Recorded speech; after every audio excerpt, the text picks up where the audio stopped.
We've been married almost 10 years now, 9 years. We've been together almost 10. In '06, when Sherrod ran for the Senate, I had the strangest thing happening at times. People would come up to me and tell me that I ought to change my name. Now, whenever I could, I'd just say, but I've always been called Connie. That's not what they were talking about.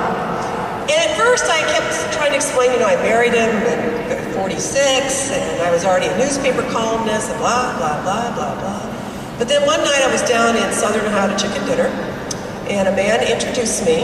I was there to speak for Sherrod because I took a leave of absence from my job in '06, and he got up and he said, well, Sherrod Brown's wife's here, but she's one of those ladies who won't change her name, so here she is.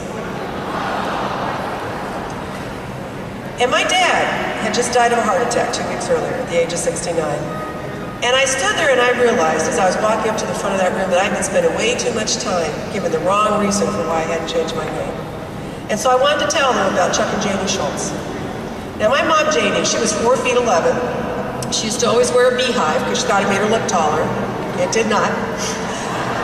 But she was very creative with that beehive. We grew up in Ashtabula, Ohio, and Mom was the talk of the neighborhood because come Easter for Ashtabula, on the lake. We didn't live on the lake, but it was there. The lake was there. So Mom would do very creative things at holidays with her hair. And my favorite hairdo I always remember is Easter, when she had a braid that was the handle of the Easter basket. And she had a little nest and a robin's egg there. Children would come and stare at my mother. Now my mom was one of those women who played with all the kids in the neighborhood. I was the oldest of 4. And she loved to play pickup, softball games in the backyard. And I played on boys' teams when I was growing up because they didn't have a women's league or a girls' league when I was in Ashtabula in the 70s and 60s. And I remember being a sophomore in college, and my mother called me right before I was coming home for the summer, and she said, Connie, they're going to have a women's softball league in Ashtabula. I think we should play together on the same team. Every 20-year-old girl's dream. But I couldn't say no to my mom. And she was legendary as a softball player because, as I said, 4 feet 11, giant beehive, always wore pedal pushers because the baseball pants were too big. Nobody could find her strike zone. And so she always wanted to slide. We kept saying, you don't slide into first, Mom. You run as fast as you can through first, but if you can get to home, you can slide. And every chance she got, she would slide into home and that whole beehive would just shift. But she knew what to do, and the crowd knew to wait for it because she'd stand up, she'd pop it back up, and she'd say, Aquanet. That was my mom. My mom's name was Janie.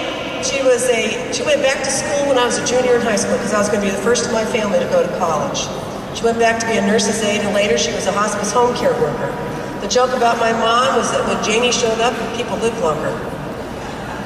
Because she would sit there and not just take care. She was one of those workers who would show up in the morning and stay all day, day after day after day. And she would listen to their stories, cook their favorite recipes, go through their photo albums and look at their pictures. She died at 62 of a lung disease that we now believe probably was caused by my dad's exposure to asbestos. So I told that crowd that day in Southern Ohio, that chicken dinner, about my mother. And then I told them about my dad, Chuck Schultz. My dad, Chuck Schultz, was a member of Local Utility Workers, Local 270. There must be somebody 270 here because I can hear the clap.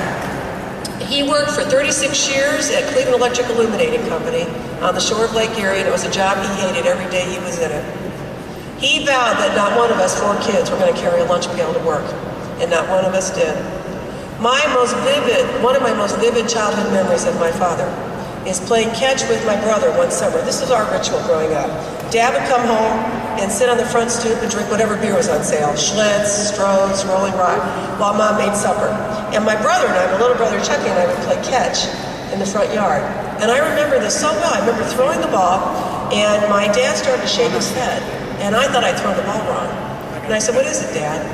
And he didn't even look at us. He just stared straight ahead and said, you could teach a monkey to do what I did. My parents thought they were 2 nobodies, but they were going to raise 4 somebodies. And their 4 somebodies were around their beds. When they died in their 60s, they wore their bodies out so that we would never have to. That is my legacy. That is my story. But my story is your story. I know this. If it's not if it's not your parents, it's your grandparents. Most of us in this state, most of us in this country, come from hard-working people who made hourly wages and vowed that their children would have better lives.